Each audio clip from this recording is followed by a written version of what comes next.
Hi, this is BK Black Krishna from manfulwars.com, where I'm promoting polite patriotism to help nice ladies and gents teach kids to be, look, walk, talk, and feel great, and locally discuss and share lots of great online info we all find offline.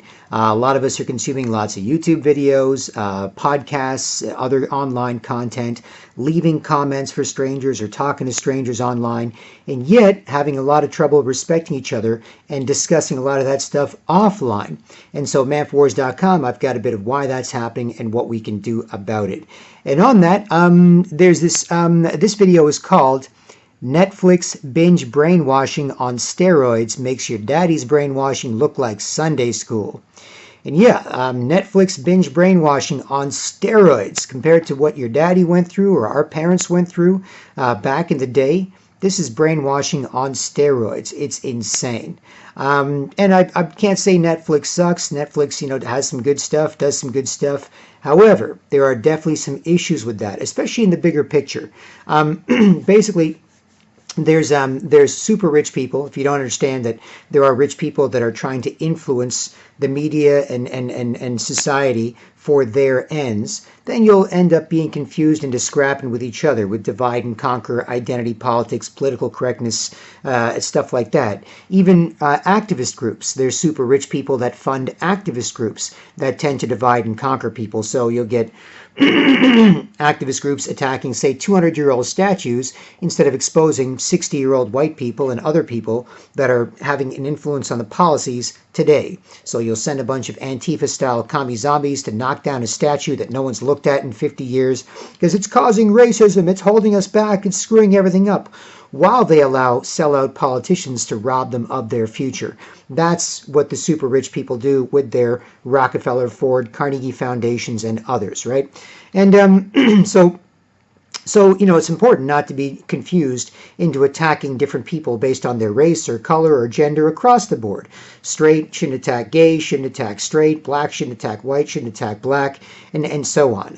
It's men shouldn't attack women, attack men. These are all stupid things when you understand the bigger picture. So in the bigger picture, without going into that in too much detail here, there's a concept known as predictive programming.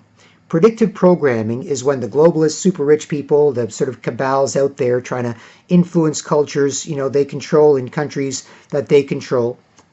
They introduce ideas through fiction and through popular culture to get us used to those ideas. And then they can manifest some of those ideas later.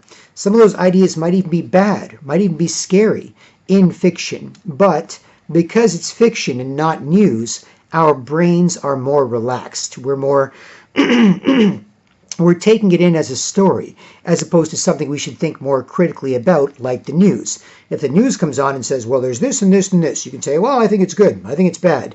If it's a movie or TV show, you're just sort of like, meh, just a movie or just a TV show, right? So with that, they get people used to certain things that then they manifest later. So if you look at, for example, the airport naked body scanners, right? If you go to the airport, you got to get patted down, you got to have a magic wand wave over you, or you can go through the x-ray machine, takes a picture of your naked body under your clothes, checks to see if you have any bombs or whatever. Well, that was first introduced, at least maybe not first, but one of the big introductions of it to most people was in the Tom Cruise movie Minority Report. Minority Report. And you saw the people going to work or going here and there would pass through these scanners that took a picture of their naked body, and it seemed like a decent security measure in the futuristic world of Minority Report. A few years later, shows up in our world. Cameras everywhere. Those are in science fiction movies. A few years later, shows up in our world. Even classics like George Orwell's 1984 or Aldous Huxley's Brave New World. Those might have been like, oh my God, what a scary, dystopian, crazy future. Yeah, it's true. They're good warnings.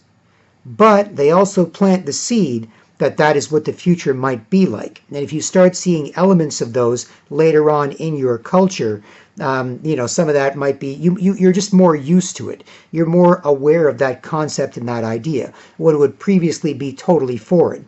It's like in some of the science fiction books and movies.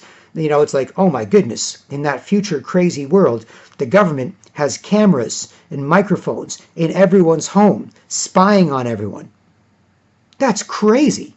Can you believe there's a device in your home in this movie, this science fiction movie in the future, where no matter where you go in your home, it's looking at you and listening to you? Guess what? Now you can buy them. Google Mini, Amazon Echo, or Siri or whatever, right? Little cameras on your devices. They're here. So we got used to them through fiction. And so that's predictive programming, in a nutshell, and you can see these things. Even the sort of solution to a lot of this. In 1999, 2 movies came out that are now seen as classics 20 years later. The Matrix, where people are trapped in the late 20th century, the height of civilization in the future movie The Matrix, in a world run by robots and artificial intelligence, and we live online in little pods in 1999. Seems so crazy in 1999. Now, 20 years later, what's happening? We're trapped online in the late 20th century, retro culture, comic books, and comic book movies, and video games. And if you're 48, what did you like when you were 8? Hey, we'll sell it to you again, right? Old TV shows, Seinfeld, Friends coming back, old movies coming back. Seems like the late 20th century, the 80s, 1990s were so cool. Oh, 90s music, 90s baby, 90s hip hop. Oh, I love the 90s. Oh, yeah, I love the 80s. Oh, we're so cool. What of the future? Not sure what's going to happen. Is the climate change going to kill us? Or this is that going to kill us? And who knows? I don't want to talk about it. Don't get political. They made everything political, so don't talk about anything. You know how it is. Can't say anything different. Too weird. Can't say anything the same. Too boring. Not sure. So there you go. So trapped in the late 20th century, online in little pods. YouTube, podcasts, yeah, it's great. What about offline? Don't respect each other, gender neutral, lying, bitchy, sketchy, sheepish, sideways shit.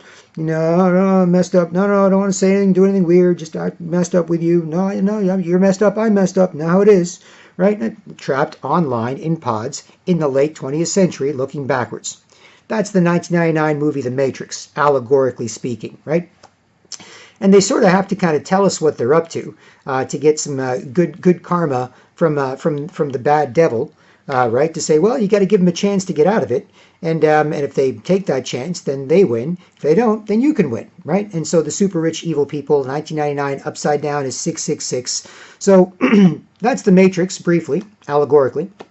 And the antidote to that is a movie called Fight Club. Also came out in 1999, and that's where some guys, typically, normally in public, at work, kind of bored, no sense of purpose, nothing to do, sheepish, sideways, miserable, lying, bitchy man, lie, can't look you in the eye, sheepish, crumpled, lying, bitchy, sketchy, pussy man. No, how it is, everything sucks. No, yeah, sure. Or have to be fake. Hey, how's it going? Yeah, I'm fake. Yeah, put up with me. I'm fake, fake, lying, bitchy man.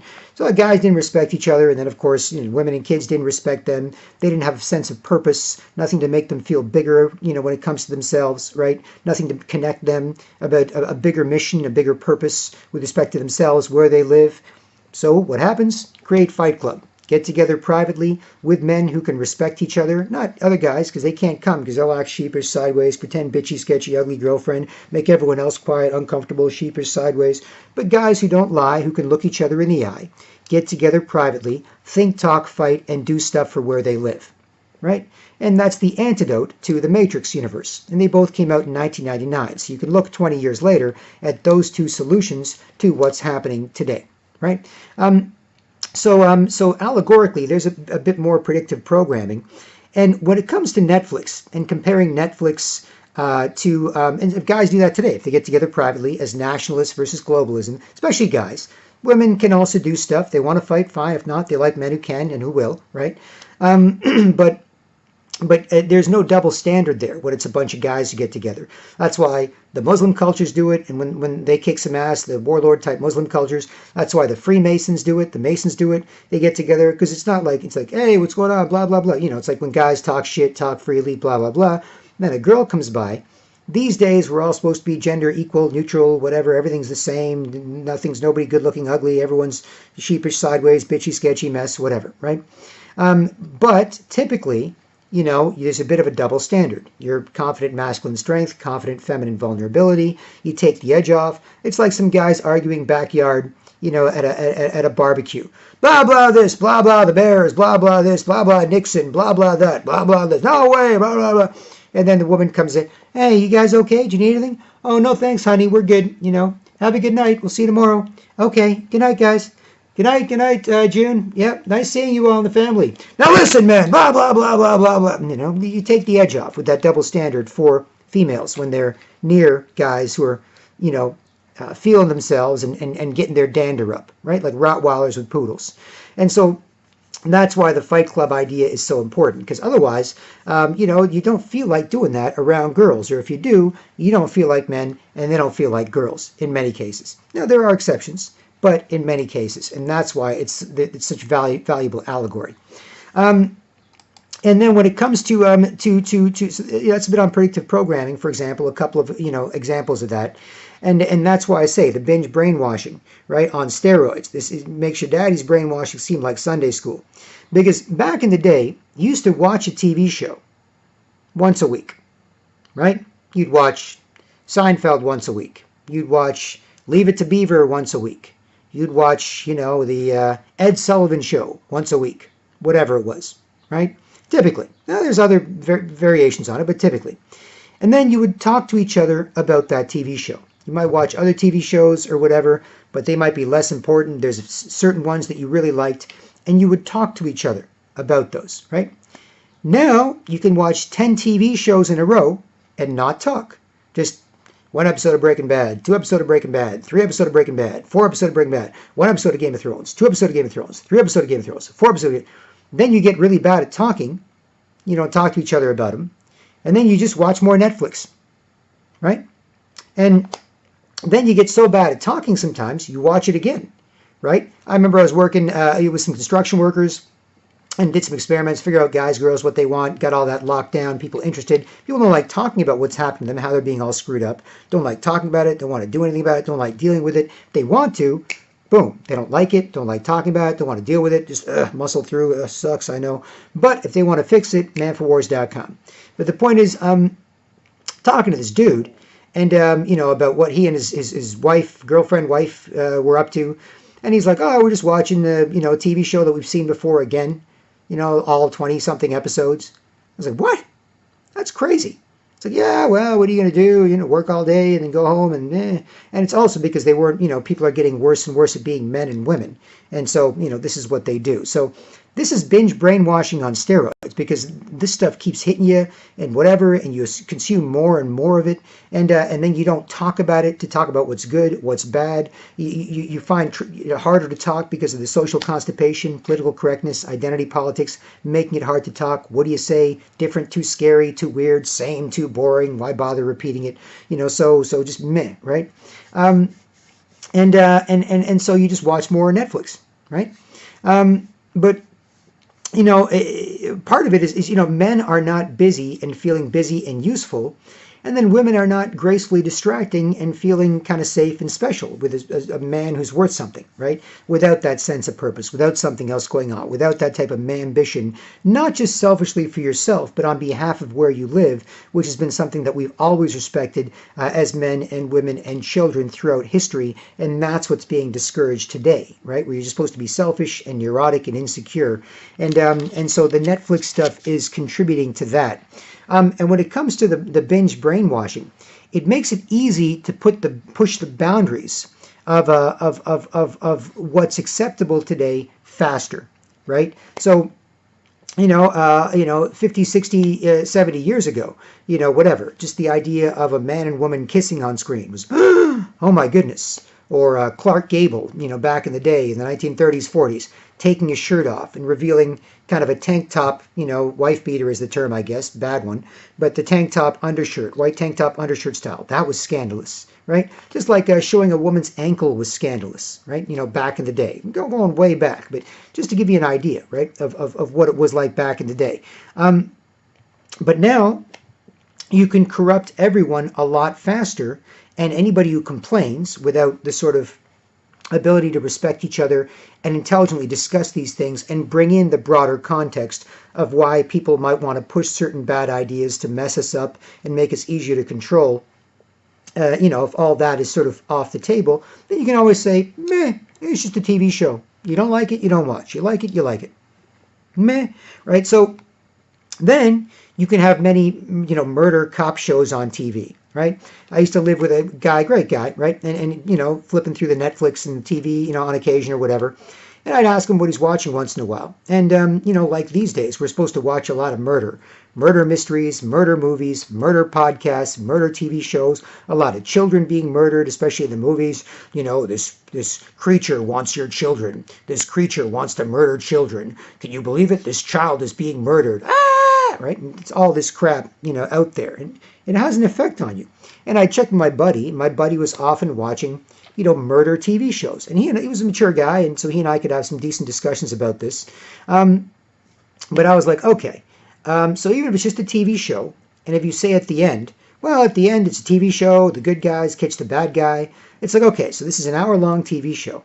And for 45 minutes of this TV show, you see this white girl typically getting raped and killed, and then you see flashbacks of her getting raped and killed, and then you see her naked body on the autopsy table getting cut open so they can figure out how she was raped and killed. And then in the last 15 minutes, you catch the guy. Okay, hey, just TV show. They good guys won. They caught the bad guy. But what about the other 45 minutes where you're watching this white girl getting raped and killed? It could be anybody, I guess. But, this murder, rape and kill, whatever typically. And then the flashbacks, the rape and kill. And then the autopsy table, naked body, cut open, raped and killed, naked dead body, right? And then you catch the bad guy, right? And over and over and over. And then, of course, you watch that, one after another. CSI Miami, CSI Albuquerque, CSI Poughkeepsie, CSI Orlando, CSI New York, CSI Montreal, CSI Tokyo, CSI Vladivostok, right? It's just, whoa, whoa, whoa, whoa. How much of this shit do we need, right? But again, they can push the boundaries of what's acceptable a lot faster with this type of binge brainwashing. It's not like you watch one and then a week later, you've had a chance to recover. You can go, whoa, they went way too far this week. It's just one after another, one after another. Netflix binge brainwashing, one after another, right? And some of the more proof of that is the teen suicide shows. Now they're like, well, the 13 murders or whatever it is. Well, it's a show about teenagers thinking about committing suicide. They say it's wrong to commit suicide, but they spend 80% of the time talking about suicide, how to commit suicide, why you'd commit suicide, who'd commit suicide. Don't be not nice to the person who wants to commit suicide. That might make them commit suicide more. Don't say they shouldn't commit suicide. That might make them depressed. They will commit suicide. But, maybe you should find some way to get them to not commit suicide, but then they do commit suicide. Isn't it sad how they committed suicide? It's like, even if there's a little bit on the end there where they kind of, have some sort of positive message, there's a whole bunch of shit there that just encourages teen suicide, right? Just in terms of the sheer content of what it's doing to you. And so that's another taboo that they break. And they say, well, it's edgy, it's this, it's that. And there's all the gender confusion out there. The Modern Family type stuff and the whatever, and well, it's okay this, it's okay that. They even were planning on coming out with a show where there was a little boy pretending to be a trans kid, and they were wearing a little dress, and the little boy in the TV show says, "Ooh, I like wearing a dress. The air feels cool on my vagina." He's like, "Ooh," pretending he has a vagina. There was another one where he had a ball gag in his mouth. Whoa, whoa, whoa, whoa, because he supposedly burned his mouth from something hot, so he had to wear this in his mouth. But it looked like a dominatrix type ball gag you'd put in someone's mouth while you're banging him in the ass or whatever, and they got a little kid wearing it. They made a trailer for this TV show, and that trailer got so much shit, they never actually made the TV show. But you can see what they're trying to do when they push this sort of thing, right? And with the trans kids, and then ultimately pedophilia. There'll be a show, it'll be like, well, it's a pedophile. Well, what is a pedophile? Well, it's not that bad. They'll make a pedophile pretty good. Oh, he's a pedophile. Seems like, oh, look at the pedophile. He gave the homeless guy $5. Oh, nice pedophile. Oh, look at the pedophile. He's playing with his dog. Oh, so cute. Oh, wow, he likes to have sex with the kid. But look at the kid. The kid seems happy. He bought the kid an ice cream. Hey, So they can push what's acceptable faster and faster and faster. And that's something I think we need to warn people against in a variety of ways. Not that you should be like, but I like Netflix. It's $8 a month. All the shows I can watch. 10 times as many as I can watch. Yeah, whatever, fine. But can you guard your brain and your balls and eggs against it? Right? And can you be critical about it at all? Or no, Netflix is my daddy. Who's your daddy? My daddy, Netflix. Don't say nothing bad about nothing.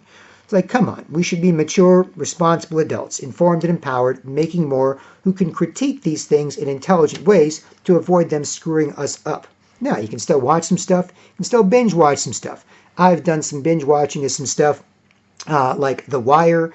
Great show. Loved it. Breaking Bad with my roommate. I watched good chunks of that with him at the time, when it was going on or whatever. There's some good stuff. But these critiques, I believe, are valid, and I hope are helpful to you, and I hope we see more. So anyway, there you have it. Just some thoughts on that. Otherwise, when it comes to this, feel free to comment, subscribe, get in touch as you'd like. You can also support the manforwars.com efforts, BK Black Krishna for manforwars.com. You can financially support. There's donation links below. Otherwise, I do hope this helps, and I'll talk to you soon. Cheers.